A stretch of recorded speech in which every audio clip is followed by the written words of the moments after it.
All right, here we go. Welcome to the Laptop and Desktop Workgroup call on the 24th of February 2025. Um, Thank you for joining. As I said before, we have a lot on our plate for today's call. Just a quick reminder, as I said, we are recording this session. We'll be putting that online on the YouTube channel for review and for those who are unable to join. Quick recap, also a reminder to please follow the FreeBSD project's community code of conduct as best as we can. You are absolutely welcome to interrupt and stop me if you like, if you want to voice or say something. Otherwise, please let others finish and please make use of the virtual hand if you want to speak while others are talking. On the agenda for today, pretty similar to the last time. We're going to start with a quick recap on the minutes, a couple of governance items that we have on the plates, a couple of news items I collected, and then we will immediately go into the foundation's laptop project. I hope by then Alice will have joined if she hasn't joined already. And then finally, we will step into the areas of interest. We have our worksheet to review, and there's a couple of news hopefully also from you guys who have joined. There's a bit of news also from my side that I can contribute. And finally, we will be closing with the next steps. So, as I already indicated, let's start with the minutes. And in regards to the minutes, I actually made the mistake. You can argue that I did not announce those on the mailing list. So you might have missed those. They were linked on the wiki. But generally speaking, I basically reviewed the recording of the last time and then just wrote those out from the content. So hopefully there isn't that much deviation in perception of what actually happened and what are the outcomes. And I think what is relevant here is that we walked through a bunch of items on the various news items, the governance that we reviewed. We were talking about the enterprise working group and the laptop and desktop working group that have some overlap. I will be going into that in a minute. We were looking at the survey. We were looking at the FreeBSD's laptop project. And then we had a bunch of status updates by Noor, by Robin, and also we were talking a lot about documentation where Alexander outlined a couple of activities that are happening. And a few action items that came out of this call were particularly also items that I was following up. First of all, the survey results, they were published. There is an 8-page abstract document summary, let's say, that compiled all the various viewpoints and statements, including the statistics into a document that is already also linked on the wiki. I attempted to clarify or get additional clarification on the survey inputs in terms of how we can improve sway support, because right now we see it generally already works. Apparently, there is maybe confusion, maybe different viewpoints. I don't know yet. Unfortunately, I wrote an email to the particular person voicing a concern here. I did not receive feedback. I believe I haven't checked my emails in the last hour, but the thing is, or let's say one thing that I know that was mentioned as inputs here was in conjunction with Sway, that people apparently would like to have an installation with sane defaults and maybe even with a guided installation. Those are the 2 points that I do remember that people were mentioning in terms of how to potentially improve Sway support.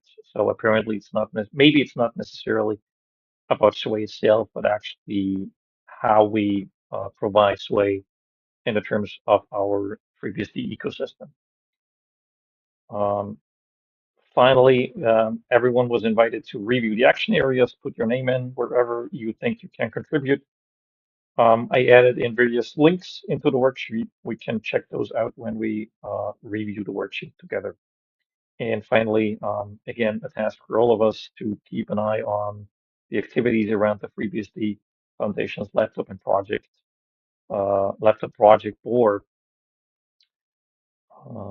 Right, and it's Monday the 24th, so today is our next meeting.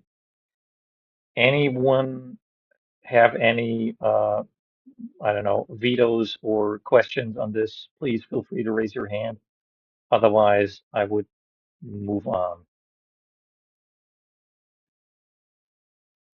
All right, so assuming everyone is fine with those minutes, perfect.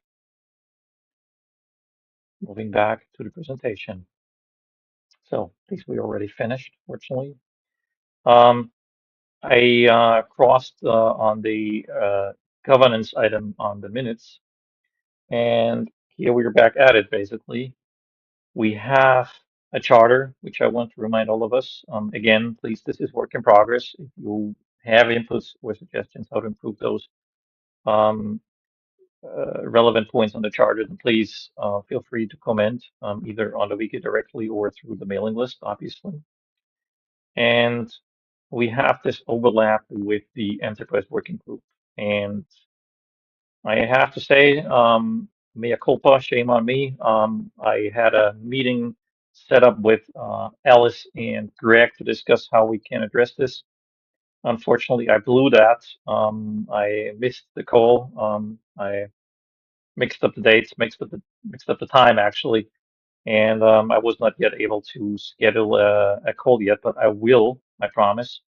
I will be following up so we can actually do as we said and agreed in the last call that we will come up with a draft for how to address various work streams um, in terms of how to fit them, first of all, and also when we have work streams that potentially get orphaned, how to deal with those so we don't end up with worksheets that basically list a bunch of items that nobody's working on.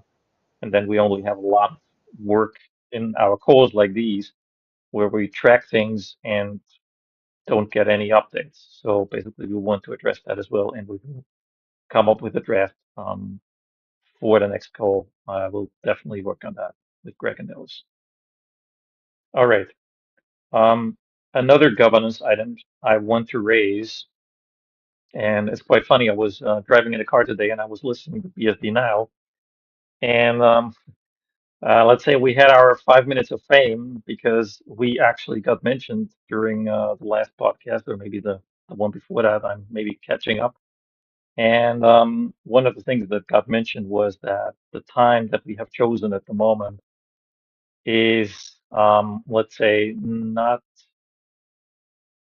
palatable and not very friendly to everyone around the globe, obviously, because it makes things difficult for people in the Asia Pacific area, or if you're in Australia, I imagine this is a bit of a challenge to make because you're in the middle of the night. So what I would like to suggest, because obviously there's multiple ways to address this. Either we could, split up, have a second call, we could alternate, or maybe we can find a time slot that still works for everyone. Where, I might be somewhere in the afternoon in the U.S. area, you might be somewhere in the morning, and then APAC and Australia might be somewhere in the evenings or later at the night. And I would obviously prefer to have everyone in one call because that minimizes the additional load that we would put in terms of communication and documentation as well. So what I would like to suggest, if everyone is fine with that, to basically run another survey to look for alternative time slots that are a little bit more varied than what I offered in the past, because I think we ran an initial survey, and that initial survey, it was very strongly, I admit it was very strongly focused on the US and EMEA, and I could have done that better. So I appreciate the feedback, and I want to improve that, obviously. So if everyone is fine with that, I will do so. And I just realized that I'm not sharing the tab. Sorry about that. Um, Anybody against that? Anybody saying, no, please stick with the time. I can't do anything else. Then please raise your hand. Otherwise, I will go with the survey. Okay. All right. Thank you for that. Good. Having said that, let's move on to the news. There's a couple of news items that I want to present to you guys, and I want to remind you these are various hand-selected items with, I would hope, some relevance to the work group. I mean, you will be the judge of that. So if you feel, well, that was kind of off topic, then please let me know. I might make mistakes, obviously, and I also want to point out that I want to do my best to keep that separate from the activities that are in the work stream. So I want to bring stuff that is relevant to the work group, but it is particularly relevant to mention that because otherwise we wouldn't be mentioning it in any of the work streams because we're not covering that area, let's say, huh? And what do I mean with that? Let me give you the examples again. What have I collected?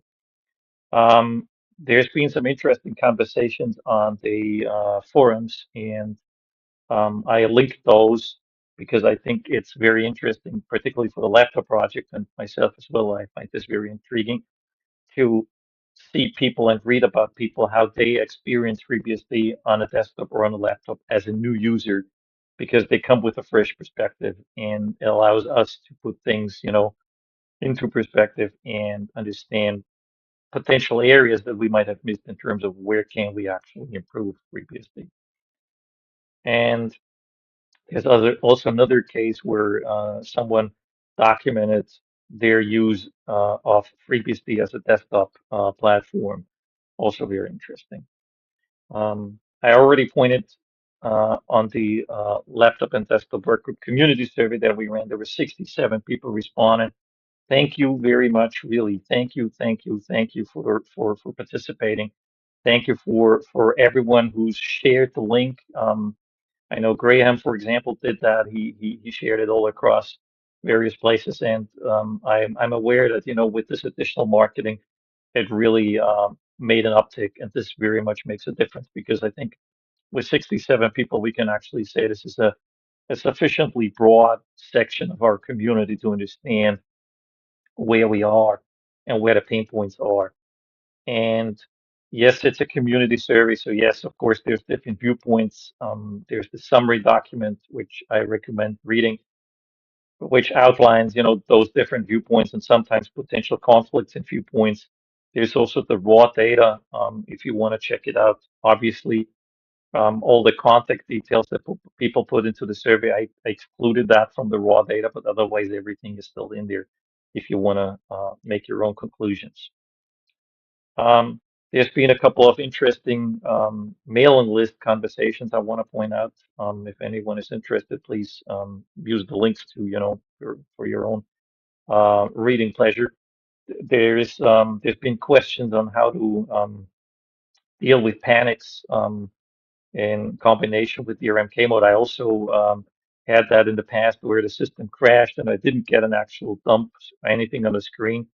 And apparently, I think it was Jean Sebastien that also replied to that, and it was quite interesting to realize that apparently there's something of a disconnect where the system as it stands right now is not able to properly switch back to the console, and that actually is also the same on Linux. So it's not just something that happens for us on FreeBSD, but overall.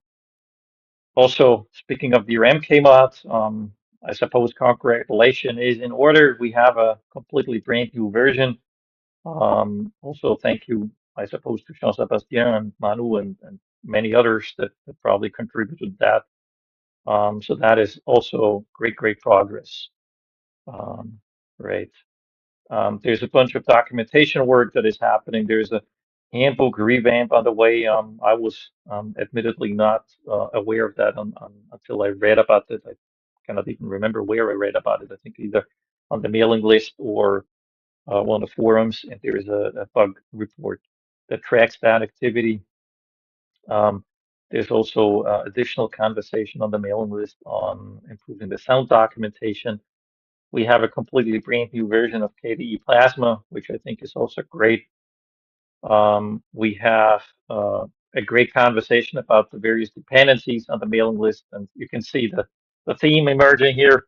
I'm pointing to the mailing list, so if you're not subscribed, please, please, please subscribe. I think there's many, many great conversations going on there, and this enriches also these calls because some of the conversation we simply cannot have that in a call like this because it would be an 8 hour call if everyone just, voices their different opinions and with the offline conversation happening there. That's really great. GTK, deprecating the X11 backend. That's also quite intriguing, I think. Um, there's been conversations also on the forums I can recommend to, put things into perspective. I immediately was a little shocked when I read that, but from the various conversations happening around it, I learned, okay, it's not as bad as it looks. So that's good, I guess. And oh yeah, here we are, hardware. I myself, and I don't want to, I don't want to take too much time with this, but because of the fact that framework is one of the models that I think is benched on the um, Foundation's laptop project, I want to share at least briefly my own experience. I had a, or I have, still have it, obviously, a 12th gen Intel framework, and that thing just died on me one day to the next. And I have gained now some support experience with framework that um, let's say is a mixed bag, I can say, but probably still better than many other manufacturing support I have experienced. They are very engaged. They reply to you even on the weekends. They really give you the impression that they really, really want to help you. On the other hand, it is a very long running time-consuming thing to work through kinks and issues. That's what I can tell you. But I do want to point out that it, even under the circumstance with the broken board, I still I still feel that um, they're doing great work because for me it was very simple to just replace the board basically, and now I have a Ryzen-based one, even better I suppose. But in terms of running with what you have, I got the confirmation. Okay, this works, and it really does. So yes, support is always difficult because it is remote, but they're really truly um, doing their best to help. Framework also on another side note, they released the RISC-V mainboard. I shared that also in the mailing list. Um, from what I learned so far, FreeBSD is probably not going to boot on it. I have not yet gotten it to try it out, but I'm planning to because with 200 euros price point, I think it's affordable enough to just try it. There's a great conversation about the Lenovo T14. Um, there's a great desktop hardware recommendation that I would love to share from Michael Dexter. And right, and there's also been conversation that this kind of ties into that with the framework that there's people who want to see also other models than just the framework on the Foundation's laptop project. So if you want to voice your opinion, please, there's conversations going on the mailing list. Feel free to join there. Yeah. Um, yeah, Ron also pointed out an interesting experience and raised some interesting questions with artificial intelligence used in development. He actually hasn't gotten a reply. I wanted to write a reply, I haven't gotten around to it, but I think that's also a couple interesting questions that brings up. I personally believe I still want to, the coding that I'm doing is without artificial intelligence. It's just my take on it. But it's not to say that there might be use for that. Yeah, it's hard to say, but obviously there's probably very likely different opinions on that, I imagine. Great, and with that, I want to switch places if that is possible. Let's see, is Alice on the call? Yeah, I'm here. Yes, here you are. Here Oh, you are. the Um, audio is yes, odd I can though. hear you. We can hear you, I think. Do you want me to run through the slides that I have in the slide deck, or do you have your own? How do you prefer to do this? I have my own. Yep. All right. So for anyone who's new to the call, my name's Alice. I'm working with the FreeBSD Foundation, project managing some work that we're doing on the laptop experience for FreeBSD. We have objectives to deliver a package of improved or new FreeBSD functionality, and we're focusing on the out-of-the-box experience, mainly initially for developers. In terms of goals, we're looking to accelerate adoption by developers and corporate, including things like security, committer experience, vendors whose products are based on FreeBSD, and reducing the barrier to FreeBSD adoption, particularly. Updates this month. So I know December feels like a long time ago now, but there is a monthly report being created. We have the December one available at that link. And then we also have a January one that's going to be due in the next week approximately. But in the meantime, before every call that we have for this group, the developers go and update their individual work items, and that's how I create the project report. So I will just click on these. Let's see if this works. Share this tab instead. Yeah, okay. So you can see here the December update, and it's sort of loosely inspired by release notes. It's not real release notes because it's not going into a specific version right now, but completed, you can see that we have new documentation about how to update graphic drivers, a proof of concept driver for Intel Wi-Fi interfaces, and this is all things that were completed in December. Obviously, that's about 8 weeks ago now. And then we have some items that went into review, and then progress, where progress has been made but not completed. And then we have a big long thank you section. For those of you that haven't seen the project before, you can, if I can go to the front page. So we have our README file here that tells you about the project, and some quick links that allow you to go and take a look, some FAQs, etc. And it also references the LDWG as well. I skipped over those links slightly. We have a project board.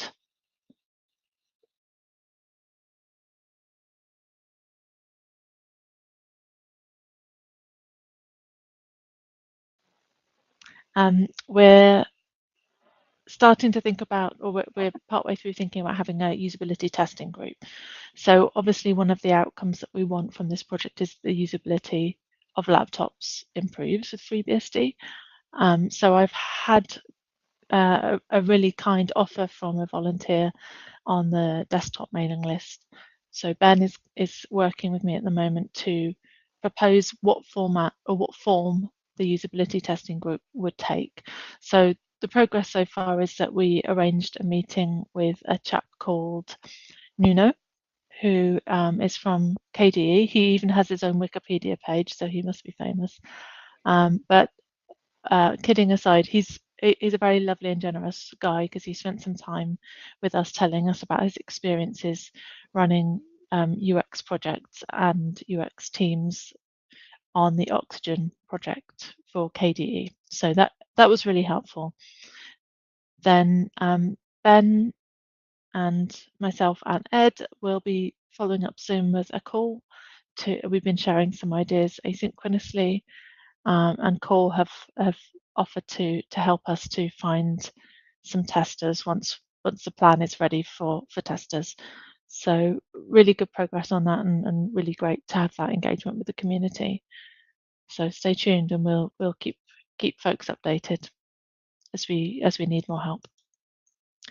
And then just a set of links, and I'll share these slides with you, Chris, because I couldn't add them directly in to your slide deck because I didn't have access.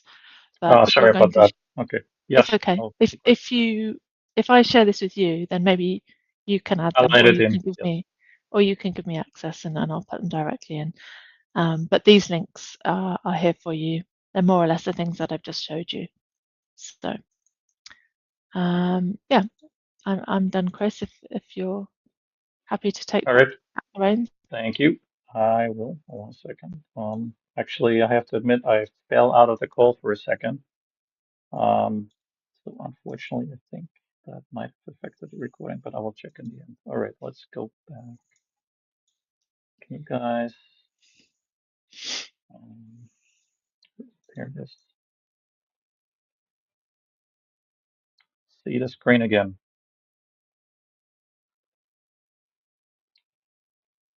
Share, tab, stand. Okay, perfect. So let's move back to the actual slide that we should be going for. Um,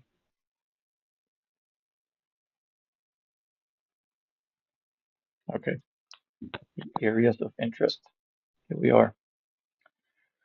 So, first, let's begin in the beginning, which is our laptop and desktop workgroup worksheet. And I would like to ask around if anybody wants to present or bring anything in particular. The usual suspects, in my opinion, here I put on the list here. I hope you I hope that is all right for you guys. Noor, you recently presented something that says something. Do you have an update that you want us to hear? Do you want to say something? Uh, Nothing in particular, more than actually Imric found some issues regarding his work on the AMD platform, which proved to be related to USB 4.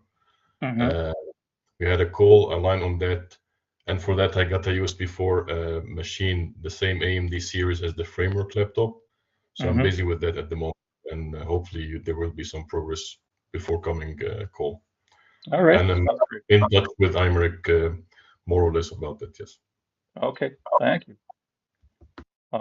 Then there was Ron. I think he wrote that on the mailing list if I remember correctly. Um, and he um, he shared a Bluetooth helper that was written in Python and is now in action C++. Yes, please, Björn, go ahead. You also pointed out a PR last time that has been hanging for a while, and I just took that up during the call and got it in during the end of January, so people can continue with Bluetooth and Bluetooth Low Energy stuff. Awesome. All right.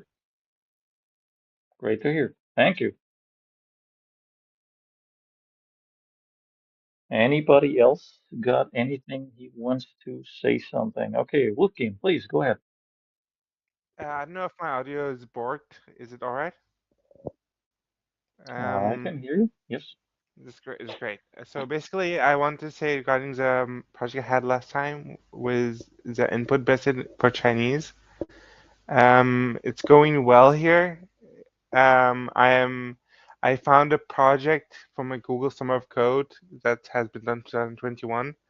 That had almost all of the kernel modification I needed. So for my end, it's going smooth. I'm putting the layout for the input message for Chinese in traditional script at the very least. So I'm not sure if that's something that's going into base, but I'm building it as of currently to that goal, essentially. Perfect. Sounds great. All right. Um, do you want to share any link or do you have that on the worksheet? Do you want to put that there if it's not on there, where people can try things out? Oh, you mean like in regards to the code I've been writing? Yes. Um, well, actually, it's not in a working way yet. It's not All right. functional at that That's level. perfectly So right. Perfect. yeah. So whenever you're ready and ready to share, obviously, I imagine others might be interested in uh, yeah, testing and helping out, I suppose. I'll probably be finished by next month. Like not finished, but like functional level by next Sounds good. month. Sounds Yeah. good. All right. Thank you. Um, Charlie, you wanted to say something, please. All right. The only thing I have is I for BSD CAN, I submitted a birds of a feather proposal, for those of us who want to, get together in person, to, kind of do something like this, kind of like this meeting, but maybe a little bit less formal, more interactive, in terms of like providing updates and, getting ideas. Because of course we've established that not everyone's able to make this meeting as it stands, for various different reasons. And, being that BSD CAN is, probably one of the big conferences in our operating system family, it's probably a good idea. So hopefully we'll hear back from the organizers to see how they put together the schedule, and yeah, we'll see what happens. Sounds great. All right. Thank you. Alexander. Hey, can you guys hear me? Yes. I put a very rough, very, very rough, totally unmergeable, but still maybe good for feedback draft in the link that I posted in the chat for rewriting the X11 chapter of the handbook. Okay. Wonderful. All right. Baron, yes, please go ahead. It's time to say something about wireless, I guess. One thing that happened in January is that RTW88 got unbroken. For a couple of months, it wasn't even able to authenticate, and that only came out after 4.2 was released. And the other news I have from January is that I got AMPD URX working for HT and VHT, so download speeds are going up. TX needs a bit more work, and I need to check real text as well. But you can see some of this probably flowing into the kernel in February, so I'll have a lot more to talk about it next month. All right. That sounds good. Looking forward to that. Anyone else want to bring anything in particular? I can switch to the Hey, is this a specific, are we going through like a specific section where people bring up what they're working on? Because I came to this meeting for a very specific reason, but it's for something that I need help with. All right, then yes, please go ahead and let's hear it. So I am unable to get the WPA supplicant CLI to work on my computer. Now, my main issue is I live in a place where there is free Wi-Fi in a couple of places. When I go to a store, I can connect to their network, right? And then how I do it is the WPA supplicant.conf configuration file works. I can just put in the SSID, no need for a password, right? So if I leave it blank, then I'm able to connect to that free network, right? Now, this happens when let's just say, go to the library. I don't have to enter in a password. I just go on Google, and then it sends me to their page, so I can enter in like a username or a password, or just give them my information, and then accept whatever I need to accept before I join their network. There is another big ISP company in Vegas that you send your modem to, and then they will stand up not only your 2.5 and 5 gigabit and your guest network, but it'll also stand up their public network where anybody can connect to. Why? Because when you send their specific free modem, so you can set it up for your business, they also have it to where they have their you can get us and you can connect with us anywhere plan, right? Mm-hmm. Because like everybody in our city uses them. Now, when this happens and I try to connect to a free Wi-Fi network for the business that I'm in, and not for like the ISP that just provides free modems and provides like paid Wi-Fi, but you just connect to it via an online page, it automatically connects to that SSID, and I have no way of blocking that SSID or disabling it, right? Now, if we look at WPA supplicant, they have a parameter or like a key value pair type of system, right? Within the curly braces, I'm supposed to be able to put a disabled flag, right, in that specific SSID. Now, keep in mind, let's just say that we have 5 businesses all in the same block. Most likely, these 5 businesses are going to get are going to, what's it called? They're going to get this specific ISP's modem, and that specific ISP is going to set up their network, right?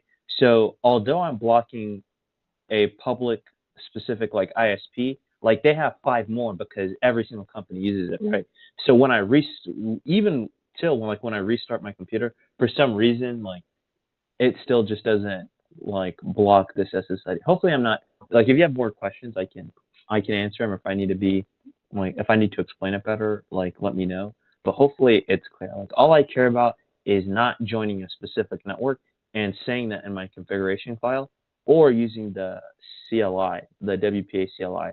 Now, there is information that you're supposed to put in the WPA supplicant, right? Which is, from my understanding, it might be like the socket connection of the WPA supplicant, where it's in like the var/run/something file, right?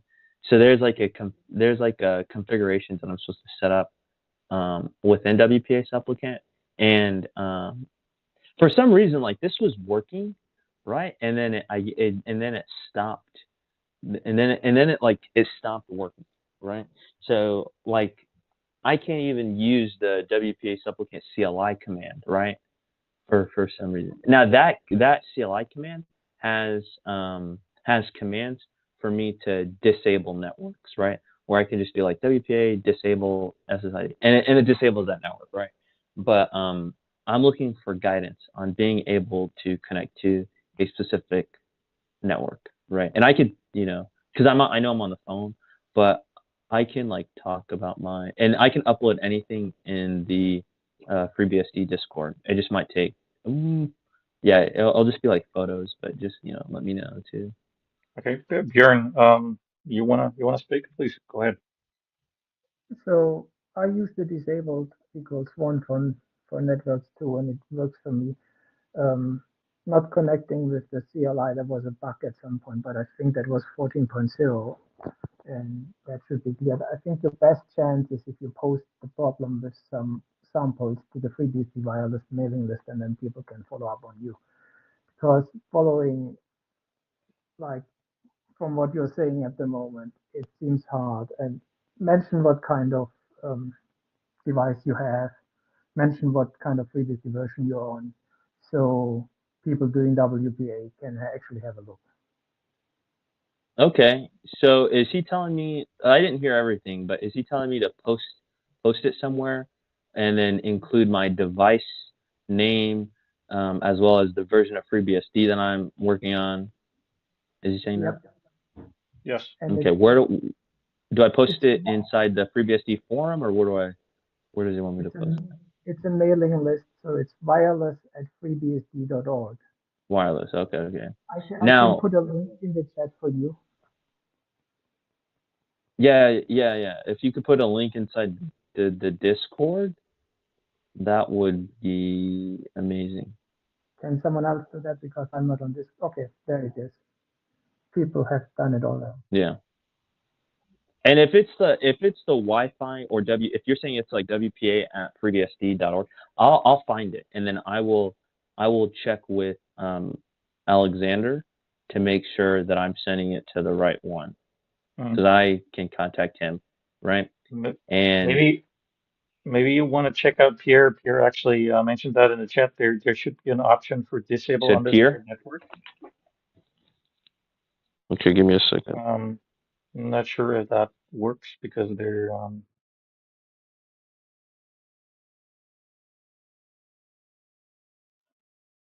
so I suppose sending more technical details to the wireless mailing list is probably definitely a good idea. I mean, you will definitely reach the people who are capable of understanding the situation and troubleshooting the situation better. maybe it is worthwhile to check this disable_network option, whether that is helpful. Yeah.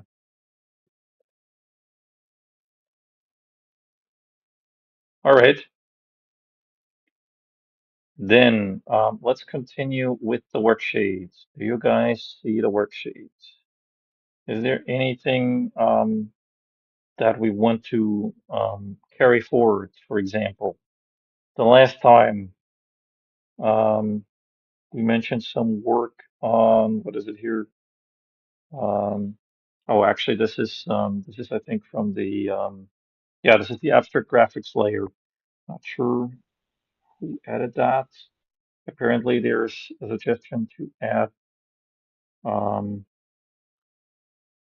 a lightweight user interface development environment IG for the installer. Um, I understand there is work happening also on a graphical installer. Not sure if anyone is here to speak to that. Yeah, that would be me, I guess. Yes, please. Pierre here. But I'm kind of stuck at the moment. So I had something working about a year ago, which I presented at Asia BSDCon and BSDCamp. But I tried to address, I mean, I was only able to work on it again recently, and I tried to address the feedback I got on Fabricator. And it's good, but it led me to use some experimental features of PKG, which are a blocker right now. And also, I'm having trouble with the DRM on my framework. So I'm a bit stuck, but working on it. All right. I suppose your work is not related to this work, right? No. If I remember. Right. Okay, so that is independent. Is there any way or anything that people could support you with? I mean, I understand you have some technical difficulties to resolve, but any, I don't know, So testing, review. last year, I issued something like 10 or 12 different patches on Fabricator, and there was only Jessica looking at them. So nothing really got merged or commented on except from Jessica. So it would be great to investigate this again. I rebased this work on a more recent commit, so I adapted the code for main. But like I said, now I'm using features which are broken, so it's not easy to test. Got it. Yeah. All right. Understood. If Yeah. if there's anything else, I don't know. I suppose in terms of speeding up the reviews, or it's always the usual timing problem, I imagine. But if there's anything else, then please yeah, please share, obviously. Yeah, thank you. All right. The tutorials and documentation. We had some updates on the handbook the last time. I think that is also what we just previously mentioned, that is the right, that is the one we mentioned. That this is the handbook update on the X11 chapter, right? I think it was you, Alexander, who mentioned that, right? That's correct. All right, okay. So any way we can support you with that? What's going on with that? That needs a review, I suppose, right? So it's like too early at the stage for somebody to like review it for suitability in the tree. I want the ideas I've done attacked, if that Okay. makes sense. Okay, yeah. So what I did was in the link that I posted in the chat on people.freebsd.org/tilde temp handbook X11, and then I have the marker to go right to the chapter. It's rendered, ready to go. It should, if you click on that, it should come right up in your browser. And then what would be great is for people to read it, and most importantly, I find it's like, okay, we've all been doing this for a long time, and then we don't install from scratch, like with bare hands, like, we copy over our stuff. so we don't really notice maybe where the pain points are in like bringing this whole thing up, you know. And I think that maybe these kind of tutorials are not so helpful if the user has to stop and Google how to do it while they're reading the guide. It like reduces their confidence interval in everything. So if anybody has time, spare machines, anything, read that, try my examples. Would be better, I'm just a user, is if there's like subject matter experts.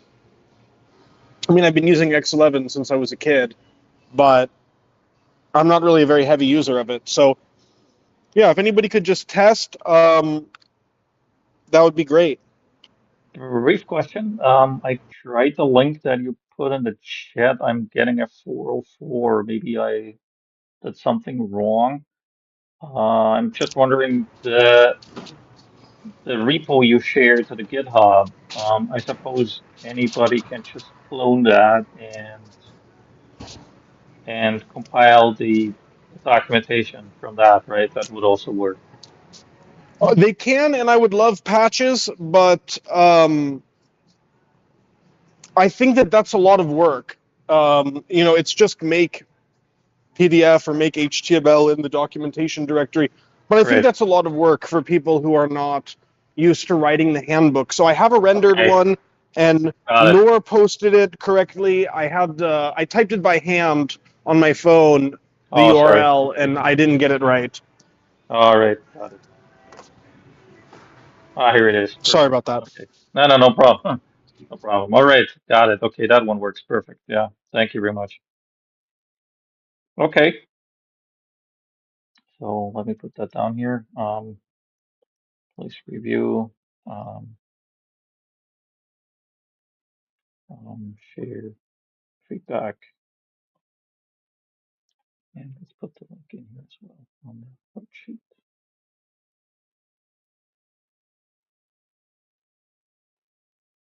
Perfect.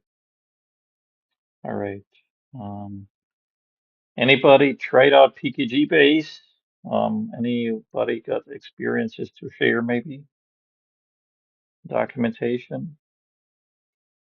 I have to admit I wanted to, but I did not get around to that. I had another rabbit hole that I crawled into, which I will get to in a minute, but I don't want to go first with that one.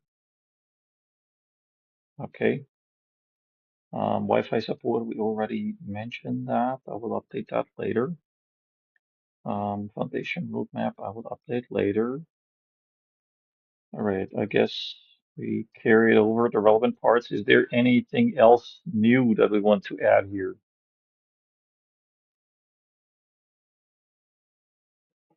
Oh, somebody in the chat here. Yes, Alexander, please. You had on this spreadsheet something about improving installation documentation, and I know that everybody doesn't want it in the manual, but I really like it in the manual. So, you know, I understand if, you know, if everybody doesn't, then, you know, of course, you know, people can just knack it.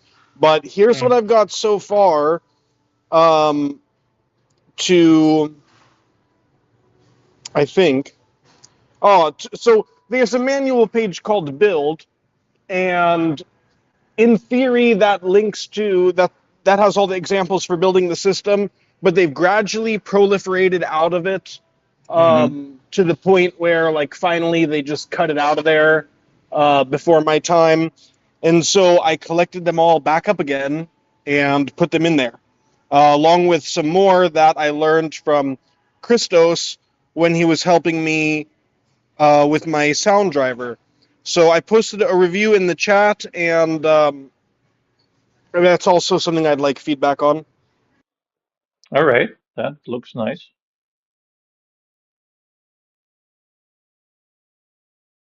All right, thank you for that. I will put that also into the worksheet. That is very cool.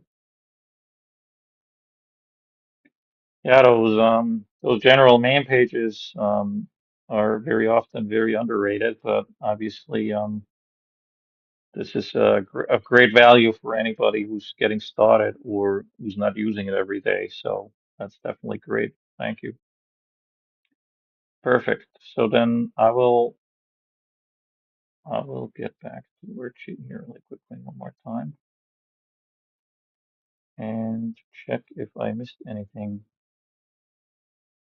Um, is there anybody who wants to add or share any other items that we have missed? Um, all right. What I also want to invite all of us, please, if you are interested in adopting anything here, um, some of us have actually put our names down here already, as we can see. And I understandably so, not everyone is always able to join the calls and give an update.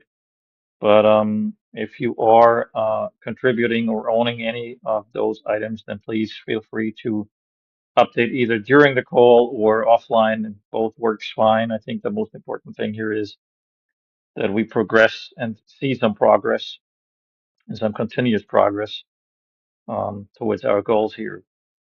And with that, I would like to tell you about that time sink of mine that I have fallen into since the last call. If I find my slides, where are they? Here are they. Right. So what did I do? Um, I created what I called a framework kernel driver because the I started out with my 12th gen Intel, and suddenly I ended up with a Ryzen. I told you before. I told you about that before. But basically, what I started out with was a 12th gen Intel, where I figured there is a lot of potential to do a bunch more energy savings or get more energy savings out of the system. Because particularly with the 12th gen Intel, there was efficiency cores and power cores, and I wanted to also look into that. And so I figured, okay, I'm gonna approach this rather from a kernel perspective and less from a user space perspective. And because I hadn't done a whole lot of kernel development in advance, what I did was basically I started with something that seemed a little easier, which was basically one of the things that always was kind of nagging me was with I was used to, let's say, Mac OS, where you have a rather aggressive screen dimming if you are on battery. So what do I mean with that? If you don't touch the system, you don't type anything, or you don't touch the touchpad, the screen very quickly dims. Whereas, for example, on Windows systems, you don't type, and then after a minute, let's say, the screen actually dims. But with Mac OS, this already happens maybe, I don't know, 5 to 10 seconds later, the screen is dimmed, and it is not just slightly dimmed, but it is really very noticeably dimmed. And I always figured, okay, this also has got to save some energy. So I figured, okay, there's got to be a way to do this. And so I sat down and I looked at the various code in the backlight module in EVDEF because I figured, okay, how do I get the input signals? And then I checked how do I actually figure out whether the system is on battery or on power. So I went into the ACPICA module to understand how to differentiate that because I figured I would want to have different timeouts and different screen brightness, whether the system is on battery or whether the system is on power. And I got all the bits and pieces together and actually started typing and programming in a way. And I now actually have a working kernel module that does exactly that. And originally, as I said, I started out with purely the framework in mind, and because of the fact that that my 12th gen Intel died, and I had a short brief period where I was not actually working on the framework because I was waiting for the board to arrive. So I switched back to my old trusty ThinkPad, and well, guess what? I suppose this is goes to show how great and how great the device abstraction works in FreeBSD because all the code that I wrote also worked very, very fine on that ThinkPad as well. And obviously, everything is kind of tied into the DRM mod because, well, basically, it's tied into the i19 KMS module, but it also works on the Ryzen with the AMD graphics card. So I've confirmed that also. So actually, you could argue that, well, framework is probably a terrible name for the kernel module, but okay, that's just what it is, just so you guys understand where this is coming from. And I expect this question, right? I mean, that's kind of a must. Why, for the love of God, did you do this? Yeah, why did you build this into kernel? You could have, I don't know, patched PowerD. You could have done a standalone thing. And I just want to explain that, well, basically, as I said before, I was actually hoping to do a little bit more with this. And it's this kind of thing where originally nobody told me it couldn't be done. So I just started doing it. And then nobody really told me I shouldn't be doing this. And now I just did it. And it's arguably there's probably arguably room for improvement. I'm happy to receive feedback on what I have done. I admit it's probably way off from perfect, and probably it's also way off from what you would generally call best coding practice. But you guys be the judge, and I would love to hear your feedback on it. I haven't put the code on GitHub yet, but I will. I'm planning to. But my thinking is that I would like to add at least the man page and some degree of documentation to it, because yeah, of course, one could argue the code should be the documentation, but I'm not even close to that point where I would feel confident with that. So I want to add a bit more information into what this thing does, how it works, how the sysctls interoperate, and there's also a bunch of questions that kind of came out of this project, because what I did basically is I created some sysctls in HW for hardware dot framework to add additional information and to tweak basically the module. But because of the fact of, changing the behavior of how backlight brightness settings work, because this is then set automatically instead of, through, let's say, the backlight command. I'm kind of, you could argue, I'm kind of duplicating some of the sysctls, where I'm overriding them, you could argue, and I'm wondering whether this is the right approach of doing things, whether things should be done differently, what would be the better way of doing things, and I would very much like to basically hear feedback also on the design choices. Because as I said, this started out as a, let's try this. Never really thinking about sharing this originally, but because of the fact that one of the things that I read somewhere was, oh, sure, please, Isaac, go ahead. Yeah. Yeah, so the main problem I'd see with this design choice of having it in the kernel would be like more high-level features. For example, like modern desktop environments can make it not dim your screen or do anything but despite being idle in input if like a video is playing in your web browser. And so they have logic that the video player gives like a hint to the window manager that this is now content that's supposed to be playing without any user input happening. And so don't go idle even while this video is playing and you can see it on Very your good screen. point. Yes, very good point. So I think that probably needs to be done at a higher level than the kernel, probably. Yes, I mean, you're making a very valid point. Obviously, I could work around that, but yes, you're right. Would be interesting to know. Do you have any pointers on how this hinting works? Actually, is So there? on Wayland, I don't know much about X11 myself, but on Wayland there's a Wayland protocol extension that lets Wayland clients give a hint to the compositor that says this surface is currently inhibiting idle because it's playing a video, and then the Wayland compositor checks if the surface is visible when the system has not been idle with regard to input for a certain amount of time, and if it's been idle and there's no visible idle inhibiting surfaces, then it will actually dim the screen or put the computer to sleep. At least that's outside of Wayland. There's also some dbus protocols to do this as well. There's a bit of conflicting protocol hell going on there, but yeah, that's kind of how things look right now. So I think this decision kind of needs to happen in the window manager or compositor to make that kind of feature work properly. Okay, makes sense. So it's cool to with what you do in the kernel.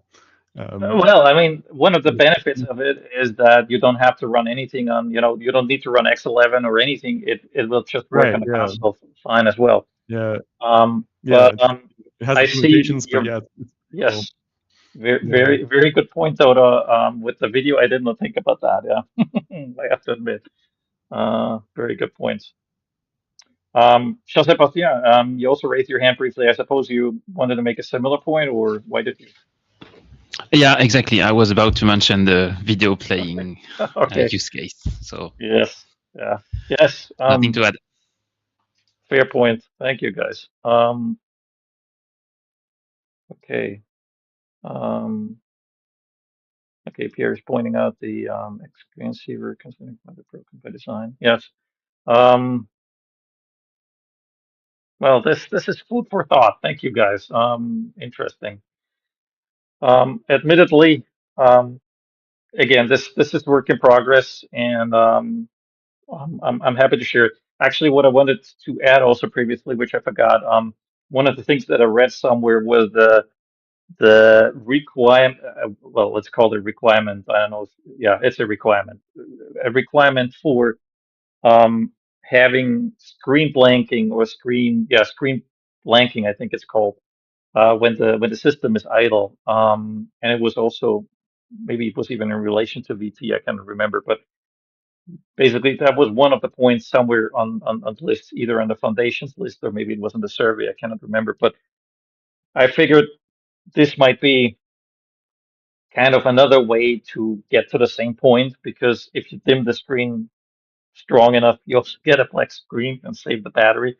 But obviously it would have to tie into all the other activities, particularly if you have a window manager. That is a very, very valid point. And I will have to think about that, whether there's any feasible approach, maybe, I don't know, with the user space daemon or something else to still have that working. But I will, I will have more time to sink into that, I guess. Yeah. Okay. Great. Um, great. I think that is what I wanted to add. Is there anything else? Yeah. So basically just quick description. So why did I should also add that. Why did I not put that into GitHub yet also? As you can imagine, I started out with this and it is littered with printfs.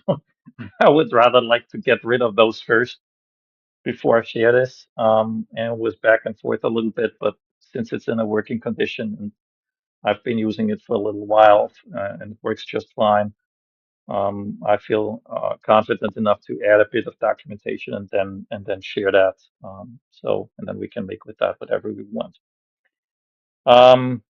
Great. Also, speaking of battery, and that also closely ties into that. One of the things that I was also very happy with the 12 Gen Intel was the fact that I could get a ton of battery runtime out of that system, even if I was only charging that up to 70%. I got a full day's worth out of it.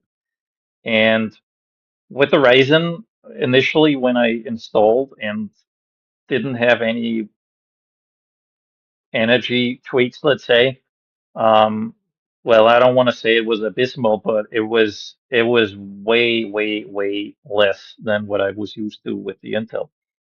And so I also fiddled around with various settings. I reviewed the various sysctls and the various energy saving options that come with the Ryzen. And I've managed to bring it down to 4.7 watts. Also potentially because I'm using a fairly lightweight window manager with the WM. But with the 4.7 watts, with the 70% charge, I was getting 8 hours and 20 minutes. So I think that is a very nice. Yeah, sure, Alexander, please. On this note, a special thank you to A. Schaefer and Dumbbell, because on my i9 laptop with NVIDIA GPU in it, I was getting half the battery life that I've been getting as gradually the patches they floated on Discord and then merged have doubled my battery life. Really just amazing stuff from them. Yes, I agree. And I mean, it is the RMK mod that makes the whole thing tick and even possible to get to those levels. Because if you don't have the proper drivers, no chance in hell you're getting to that level. I also have to admit that I'm getting those 4.7 watts only because of the fact that I'm turning off various devices like, I don't know, the webcam and the microphone. There's hardware switches that I use to turn those off. Um, there's the USB ports that I can, either put into power savings or turn off completely. And the combination of this makes it possible. And I want to write up what I have collected, share it as code on GitHub, including a bit more information how to get there. Emerick is asking if I have updated my firmware. Well, that is interesting. No, I have not. I suppose. Well, actually, I have done it like a while back.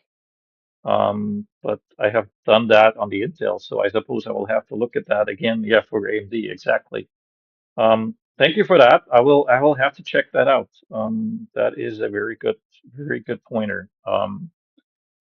That probably means I have to, if I remember correctly, the last time I did that, there was a way to get the firmware update running even without having to install Windows. I'm not sure, but I hope it works without that. Yeah. Um, Alexander, you're saying we added some basic instructions for updating firmware. Yes, I was very proud of this. I had nothing to do with it except for suggesting the idea, and actually, I was completely wrong several times before Warner, Ed, and Sin Lee helped me. And now, what's currently in there, I think, is beautiful. All right. Americ is also pointing out that the firmware update utility imports might help. Um, right. I will check it out. If I manage to make it work, I'll be happy to share it. I'll share the experience during the next call. I believe I managed to make it work with was it either Linux or FreeDOS based? Was it maybe FreeDOS? I cannot remember, but I could swear I had a USB media to download, and with that, it was a standalone boot thing that did the firmware update. But I will check the state of the union and let you know what happens. As long as I don't break the phase and have to think about what to do with this. Right. So this one I think we completed already. We are through on reviewing unless you guys want to add anything to the worksheet. And with that, we have almost come to the end point. I have put something on the slides, which I will only share very briefly. If you guys feel interested, feel free to dig a little deeper here. I was looking at a thread on the FreeBSD forums, and it was already going on for a couple days, I think. And there was some very interesting conversation about the various things that people use why they are using FreeBSD on desktop and what they are using it for. And I felt this was, well, let's say there might be use for us and this work group to take a look at that. And since I figured, okay, not everyone's going to be interested in, walking through the whole thread and reading everything in there, I just took that and compiled it into this very terse format to give you a quick overview. Okay, what is it that people are using it for? Apparently, and you'll find the usual suspects. Yeah. Um, and basically, I did that also because I figured, okay, we can't just keep running surveys and asking people because people will get well bored from that, and people have better things to do, and that is why I basically put that in. Um, they use it for, yeah, gaming, development, remote work, customizations, for the automation that they can do with the hardware compatibility. And basically from that, I was able to derive a typical SWOT analysis, a couple points that came up, which I think are also rather interesting to check out: the weaknesses, the opportunities that we can potentially derive, and the threats, let's say. Nothing out of the ordinary, all the points that you would potentially expect. If you're interested, check it out. It's on the slides. I'm not gonna read it, and I'm quoting Ellis here. I don't want to make this into a bedtime story. I think every one of us can read. If you're interested, please feel free to share your opinions and remarks also on the slide deck. I will be sharing the links. I will be sharing the recording. I will be sharing the minutes again. And with that, we're almost at a close. I want to remind all of us that our next call is scheduled for March 12th, and we will keep that date for the time being. As I mentioned before, I will run a survey on alternate dates and alternate times to figure out what the options are, but I expect it will take a couple, potentially even weeks to get a full understanding of where we are with that. And I don't want to drop the date mid call or between calls, let's say. So I would suggest let's stick with that date and time for the time being and decide during the next call, based on the survey results, how to proceed, because anything else I think would only lead to confusion. So I hope our friends in Asia and Australia and the Pacific hopefully excuse this approach. I want to ensure that we get to this as uh, we get to the point of as much agreement as possible, let's say. Yeah. All right. Did I miss anything? Any questions or points that you guys want to make or feel we should be mentioning? Anybody got anything else to say? All right, then I think with that, I want to finally remind you guys, please check out the Foundations project. Keep watching what's going on. Participate, contribute as much and as well as you can. Um, join the mailing list. Put your name down as a contributor or owner in the work group sheet and the worksheet, please, if you have stuff to bring to the table. If you need help, if you need support, if you need testing, please put that in the worksheet so others can see.